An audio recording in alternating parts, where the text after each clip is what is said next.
Yo, what's good? This is Tank Talk. I got my boy Sage in the building. What's going on, man? How you doing? How you doing? Chilling, bro. You know what I mean? Hey, we're gonna jump right into it. So the first question is gonna be like, what's your story? Like, how did you come up? Well, I came up out of San Jose. I've been doing music for about 4 years now, maybe 2 years taking it seriously. I was actually working at a hotel out in San Jose in the South Side, and I remember getting an Uber ride home, and this gentleman, it's weird, he lived right around the corner from me, but he was my Uber driver, but the guy was like, he was staring at me the whole way home, and I was like, bro, what's up? Like, we got a problem? Like, yeah. You know what I'm saying? And then he was like, oh no, bro, you just look like you could be a rapper. He was like, do you rap? And I was like, yeah, like, I was like, what? He was like, yeah. He was like, I'm not trying to be racist, nothing. He's like, you just look like you got the look, like you could be a rapper, dude. What's going on? And I was like, well, I mean, you know, I freestyle here and there. He was like, well, I got a studio at home. I don't live too far away from here. He was like, let's link up on the day off and let's work. Let's put together a song. And I was like, oh shit, okay. So about a week later, Brett came to my godbrother's house where I was staying at the time, and honestly, we set up the studio in the garage for maybe 2-3 months straight. We put out a few songs. I got a couple of them on my SoundCloud still, actually. And from there, it kind of just took off. We went from recording in the garage, recording in the car, recording in like any room that we can get. We rented hotels to record in the hotel and shit like that, and kind of just built my little confidence and my portfolio up. And then I ran into Yonix, and okay. I was doing the street team with him, selling the mixtapes, doing our little business like that out on the streets, getting the word out. And he took me to the Skybox. Oh, okay. And from there, I met Bryson, I met Miguel, I met Malcolm, I met a lot of cool dudes there. And then I ended up, you know, just going to the studio and putting in the work here and there, and got a couple of my friends in the studio too. And we ended up just really putting that pressure in the Skybox, and kind of blew up with the Skybox and how it blew up. Oh, okay, that's for sure. Shout out Tank shit too. Oh yeah, hey, he got all that shit. He got snacks, all that shit you need. So box pull up truck, on him. Tap in with him. But I mean, that's what's up. I mean, shit, just an Uber driver just putting that out there, and you're just like, I didn't really think of it like that, but man, all right. Changed my life. You never know who you might meet that can take you somewhere. Oh yeah, that's for sure. Now, like, Niven, you know what I mean, going through all that shit, like, overcame, you know what I mean, because I know being in the rap game, there's obstacles left and right. Well, I mean, I don't want to get too personal, but a little insight. Let's see, I was homeless at 19, and then I went from there to working at Walmart, from working at Walmart to getting to the hotel job, from the hotel job to Applebee's and other little restaurants, little shits and gimmicks just to get by. And then, I don't know, one day it kind of snapped, like, you know, like, music is where I want to be, because I'm always good at meeting people and connecting people with other people, but I never had a voice for myself. Yeah. You know what I'm saying? So I kind of turned to music, and it kind of just opened these other doors for me that got me to people to where I need to be, and people that want to see me shine and things like that. Oh yeah, that's what's up, because I mean, now that you have your own voice, and you can be like on a song, put whatever you want. Put whatever I want. I can be the voice for the people that don't really got a voice, or I want to be that voice that people listen to when they go through certain situations and things too. Yeah, like all that struggle they're going through, maybe it's the same shit you went through, and they could take some of that and put that in themselves. Oh yeah, most definitely. I mean, that's what's up. I mean, shit, it's just giving people motivation to keep going too. And then speaking of motivation, what's your motivation to keep on making music? Honestly, like we said, all of my situations, because I know when people see me, they see me smiling, they see me laughing, living a good life, having a good time all the time like that. But just like many other people, there's a lot of things that happen behind the closed doors or in people's lives that they keep closed off. So I just like to think about all the things that I went through and use that to grind harder to make a better life for people who are going through the things that I went through, or the people that might go through the things that I went through. Okay.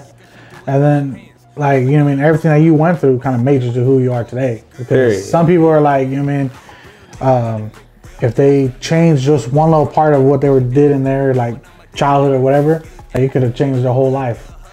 And you know what? That's what I be telling females. Like, you know what I'm saying? They be meeting me for who I am and they see me how I am now, and then when they get with me or they try to link with me and things like that, they be trying to change me, and I'm like, come on now, like, you like me for how I was before you try to get me to be who you want me to be, not anything otherwise, you know what I'm saying? So I'll be trying to stay solid and stay true to myself and make sure people rock with me because of who I am and how I am, not because of how they want me to be. No, yeah, for sure, because some people just for the clout or whatever, like as soon as you get popping now, they want to be like all up on you and be like, man, you were giving me no plays when I was broke. But man. Now, got over Mike Jones shit. Hey, it's a lot of the rappers out of San Jose too doing the same thing. You feel me? When I was coming up, wasn't getting no shine, wasn't getting no love, but now that I'm doing my little issue, my little thuggy out here, now a lot of these other artists are starting to recognize me and starting to try to turn a good eye instead of a blind eye to me. Which, I mean, you know, no disrespect, I applaud y'all, but it's never too late to always keep rocking with a real nigga. That's all I gotta say. For sure, yeah. And then my next one's gonna be, where do you find time to have like some self-care? You know what I mean? Like, cause self-care is like important. Let me tell you, because it's really how you feel and how you feel on the inside too. It's just like, are you mentally okay? You know what I mean? Like, or are you going through so many stuff that you're kind of just like confused a little bit? Well, I mean, a lot of people might know and a lot of people may not know. I took a whole 1.5 years off of social media. No Instagram, no Facebook, no Twitter, no social media at all. I took that time to find myself because I found out, like, you know, growing up, like I said, I never had a voice for myself. I was always doing things for other people and trying to be there for other people and was never there for myself. So that whole 1.5 years, I kind of just found myself and grounded myself in who I am and what I want to stay true to. And I found out it was music. And I kind of just came back to the scene. Actually, April 2020, I came back to social media. Oh, shit, okay. And kind of just revamped myself and really started taking it serious from there. Oh, yeah, okay. Shit, I mean, shit, I don't even know half of the people I know to take that much time off. They'll probably be like, hour, and then they're like, oh, let me check my Instagram, let me check my DMs real quick. Don't get me wrong, it was like an addict. I was like, man, I gotta download Snapchat again, I gotta download Instagram, somebody's talking, somebody's missing. But I was like, you know, it was just that urge to be there for somebody else rather than to be there for myself. And I had to just, you know, face my demons and take that time and just be like, you know, you need to worry about yourself first. No, yeah. And then my next one's gonna be, I mean, through all that, all those struggles and everything, how did all that make you to the person you are today? Shit, it kind of just, it kept a cap on things. Cause you know, everybody says the sky is the limit and reach for the stars and do this and do that, but you gotta always remember, like, this reality. You gotta get a big old grasp on reality and make sure that you know who you are and where you are. Cause a lot of these people, they get big-headed. They get like a song that's really popping, they think they the shit, or they get a TikTok that's popping and think they this, or they do something gimmicky and think it's like, you know what I'm saying, now they're the next thing. And they get big-headed and they get ahead of themselves. But I gotta remind myself, like, there's a cap to everything and there's a reality to everything, and make sure you stay true to yourself and stay true to what I do. No, because you never know what'll happen to you. Because a lot of people are gonna get airheaded and shit and get their head. Like right now, everybody's thing is like gangster music and gangster rap music, and then be the one dude who makes a hit gangster song talking about I got it on me, this and that and this, and then 2 weeks later, they're dead. Yeah, because I mean, there's some shit you can't be saying, but some people take it to that limit and say that shit, and then it could fucking definitely get you in some shit in the streets. Exactly. It's not even like some like legal shit. It's just like some shit in the streets. And you was just trying to promote a song or do a music, and you thought it was, you know what I'm saying, them words rhymed it cool, and you know what I'm saying, you just doing it for the vibe or doing it for the clout. Yeah. And that shit'll get you killed. So that's just, I try to stay true to what I do. That's all. No, yeah, for sure. And I feel like maybe something that made it easier for you to like get off social media, kind of like that, was maybe the pandemic. You know what I mean? Like, what are some things you were doing like through the pandemic? Like, nah, actually, this was pre-pandemic. Oh, before? I got off social media in 2008, from 2019 to 2020. Oh shit! I didn't know. Okay, I didn't know. Oh yeah. I might have came back to social media a month in the pandemic. Oh shit! Okay. Yeah, so I took that time off before then. You know what I'm saying? Because at that time, that's when I was trying to figure myself out and what I wanted to do, and that's when I found out music was what it was. So when I came back, the pandemic happened, and I kind of was just like, oh shit, I'm ready to get my foot out, and everything's, you know, closed, everything is closed down. I'm like, I can't go nowhere. So I took that time to get my other foot out the ground and solidify myself in a job, which I did in Tesla, and then, you know, get my other foot up and take another step into the music and just take baby steps. That's all I was doing during the pandemic, taking baby steps to get my music right, get my money right, get my life right. I'm finally in an apartment. I was renting rooms since I stopped being homeless at 19. I've been renting rooms for like 2 years, and I finally was just like, enough of that. Like, I moved out of my parents' house, not to move in somebody else's house and tell me rules, but to, you know, be on my own. So I finally got my own apartment. I've been there for about a year now, actually. Okay. No, yeah, because it's definitely different when you're used to, like, you know, living at your mom's, or even doing a renting out of where it was like in the backyard into like a little home that they build, you know, little shack. Oh yeah, little shit like that for sure. But like living like through all that is like, shit, now that you're doing better for yourself and you have your own shit that you can say, this is my spot, like I can do whatever I want. That shit, I hold that shit true and dear to me, for sure. No, yeah, for sure. Now, like, you know, because of the pandemic and shit like that, they closed a lot of shit. You know what I mean? Everything was closed, like no shows, no nothing. And what are some things you wish to accomplish this year that like COVID's kind of like opening up, like dying out a little bit, you know what I mean? Definitely want to get more exposure in my city. Due to COVID, I was actually able to get a show in Wyoming. Oh, okay. Yep, so I just came back from Wyoming actually about a week and a half ago. And it was definitely something different. Yeah. Them Wyoming folks, they turned up in a different way. They like country music and like things like that. So when I brought the rap scene out there, they kind of just like shook the floor. I'm not gonna lie, they kind of surprised me. Oh shit. Yeah.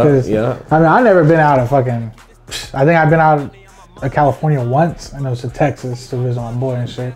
And it was just like, that's the only time I actually flew in a plane, because I'm scared of heights. So I'm like, I was over here getting in the plane like, I'm over there against the window. I'm scared to open the window, but I kind of want to see what's popping out there. Like, oh shit, I hope nothing.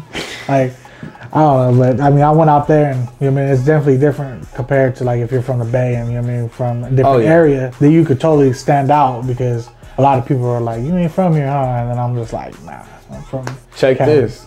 I actually moved to New York for like 2-3 months. I went out there to go visit a little shawty after I had got into an altercation out here. I went to go tuck off out there, and one thing led to another, and something went bad. I ended up having to stay out there a little longer than expected, and then I ended up getting shipped back out here. But New York was definitely something different too. When I was out there, it was like -4 degrees, and I was staying in the Bronx too, so. Oh shit. Nigga, I'm talking about, when I went outside, it was snow blizzard damn near, and mind you, I was on crutches. I had just got shot in the leg. I was going through it back then, but I was in New York, I was in Wyoming, I've been in Arizona, I've been to Texas, I've been to a few states, and you know what I'm saying, been around. So I want to connect all those places that I've been with my music and bring everybody together with my music. Maybe you'll go out there to New York and have a show out there, you know what I mean? And start kind of doing some shit like that. Oh, it's in the works. I actually, not to put too much heat on it right now, but supposedly I got a show in New Jersey coming up, and Houston, Texas coming up too. Oh, okay. That's what's up. Now, I don't want you to give out all your secrets, but you got something like exclusive you coming out with? Cause I see your merch, you know. So. Yeah, actually, I'm putting together a team right now. 3MG, the label, Money Making Music Group, and I got 2 artists, or my brothers actually, Cuddy and my brother Elijah. You feel me? We doing this shit and we actually bringing it together. I got a few other people in my little group that we're trying to bring up, but we just trying to be a group of money making music artists. You know what I'm saying? Yeah. Like everybody gets their own money in this group, but we all together through the music and we all making it pop. Everybody's bringing up each other and uplifting each other. Because I mean, right now, out in the Bay, there's no successful teams, like music teams, no music groups, no everybody's uplifting everybody, because everybody wants to do it themselves and take it to the next level type shit. Yeah. Which is cool, but you might got doors that I ain't got, and I ain't got doors that you ain't got. Your people, you know, can get you only so far. My people only get me only so far. But if we brought our people together, there's no telling how. You know, be a dream team. There's no telling how far we could go. So I'm trying to bring us together. 3MG, Money Making Music Group. You know what I'm saying? I already got the label patented, got the LLCs for it. So we definitely about to rock this motherfucker and get it going.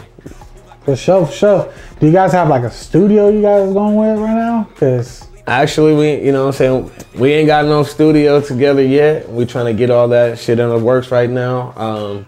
I'm actually the CEO of everything, and at 23 years old, you know what I'm saying, this is like a big accomplishment for me, because I know a lot of other 23-year-olds, they're not worried about putting a team together, or, you know, worry about building up a team of artists or building a team of anything. They worried about themselves and where they trying to go. Yeah. But I'm trying to make sure that me and my team make it far and we really do this. But we looking for studios in San Jose, we looking for studios in Sacramento, studios in the Valley. We all over. So, you know what I'm saying, if you got a studio, if you got video photographers, if you got vlogs, people that can, you know what I'm saying, tap in with us, tap in with me. Follow me on Instagram, YoungSageBruh, you know what I'm saying? Giving a big shout out to the Bay and everybody else and what everybody else is doing. Oh, hey.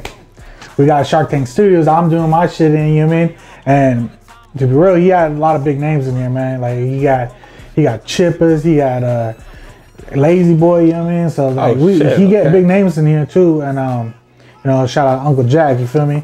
Shout out for sure. But yeah, definitely look into it. It's Shark Tank Studios, you know what I mean? And just link up with them, you know what I mean? And see if you vibe in here, you know what I mean? Because definitely when you're making music, it's a vibe.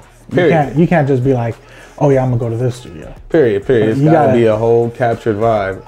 So yeah, you know what I mean? Come through, check it out, you know what I mean? And if it works out for you, it works out. But if not, you know what I mean? You can't really have no hard feelings. Hey, you know what I mean? If we working, and that's all I care about. I want a team of successful workers and people that want to work, you know what I'm saying? So if y'all gonna put the time in and the artwork in to help us, and we gonna help y'all too and bust the studio, period. All right, for sure. There we go. You know what I mean? Get that going. That would be cool too. And I know some people in SAC, and maybe we could I could link up with them and we could talk about some studio shit where they do it over there. So, I mean, just there we go right there. Dream team. I could be opening some shit that he could expand on and get some. Never know, you know what I'm saying? Opening doors for each other, you feel me? So yeah, I definitely appreciate you. My boy Cuddy, he always tell me it's a treat when real niggas link, you know what I'm saying? Yeah. So I keep that true and solid to myself now. So it's definitely a treat when real niggas link, you know what I'm saying? You never know what can happen. No, yeah, for sure. And then plus, you know what I mean, it's tank shit. It's like all about the tank. It's all about the tank, period. So, I mean, if I can help somebody else out, I will, you know what I mean? And I mean, to like my next question is, you know what I mean, where do you see yourself a year from now? Because, you know, COVID is kind of dying out, you know what I mean? Like, you see yourself, obviously you want to see yourself progress. Oh, period. Honestly, like I said, keeping my cap on everything realistically, I see YSB and 3MG honestly making a little foot in the door. Opening up for big names once shows start opening up again, you know what I'm saying? Doing little venues, little house shows, just something small within this next year, because within the next year I want to solidify everything. Yeah. Now the next 2 to 3 years, we gonna be taking over. We gonna be taking over, period. It's gonna be over for everybody else. If you ain't got your music group, if you ain't got your shit on lock, we definitely kicking down doors. We not knocking, for sure. Okay, yeah. And maybe, you know what I mean, some artists you guys could, you know what I mean, be like, hey, yo, go do an interview with Talk. Period. Hey, I'm definitely gonna get all my artists the exposure that we need. We gonna get everybody solidified and verified, for sure. All right, for sure. I mean, shit, that was like my last question right there, you feel me? Hey, it's good. I appreciate you. I appreciate Tank Talk, appreciate San Jose and everything that everybody's doing out here, for sure. I mean, let the people know what you got, you know what I mean, coming up. Like, what you working on, you know what I mean? You got a new album coming out, a little EP? Actually, right now, I'm in the works of my album, Situational Music. It's a 12-song track, and it's definitely something for everybody to feel. Like, I want everybody to be able to pull up the album and maybe pick 1 or 2 songs that they can all relate to. Maybe not all 12, but definitely 1 or 2 of them is going to make you feel some type of way. Okay, yeah. And then, keep an eye on him. You know what I mean? He might be over there at TPs, you feel me? And you might run into him and be like, oh yes, you know, Tank Talk, you feel me? Oh yeah, it's coming up. You're gonna see me out here in the Bay rocking and making a wave for sure. YSB, we out here. Hell yeah. And shout out to SJ Major Moves, you know what I mean? Because he had me, you know what I mean, on a March Madness kind of shit. It's a concert kind of, it's a pay-per-view concert, you know what I mean? And it's, you know what I mean, obviously we can't have people there, so it's now everything's digital. Right. You should definitely link up with them, and maybe you could get a performance on that motherfucker too. Oh shit, for sure. So, yeah, shout out SJ Major Moves, man. They're the ones that brought me out to Tiki Pete, you feel me? They did it all. And my nigga Nito too, you feel me? He set it all up. So I appreciate everything that everybody's doing. Y'all have a good one for sure. Hell yeah. So this is Tank Talk. This is Sage, you feel me? And hey, stay in tune with him. You know, it's Young Sage on there, so you know what I mean? You know, follow his Instagram. YoungSageBruh, follow me on Instagram. And get that fire merch too, because I'm gonna have to get a hoodie for Shelly. It's good. To the next episode. To the next one. This how we ride. From the north to the south, the west to my east side. This is Killer Cali. It's either San Jose or I'm in the valley. This a feel good, it feels good.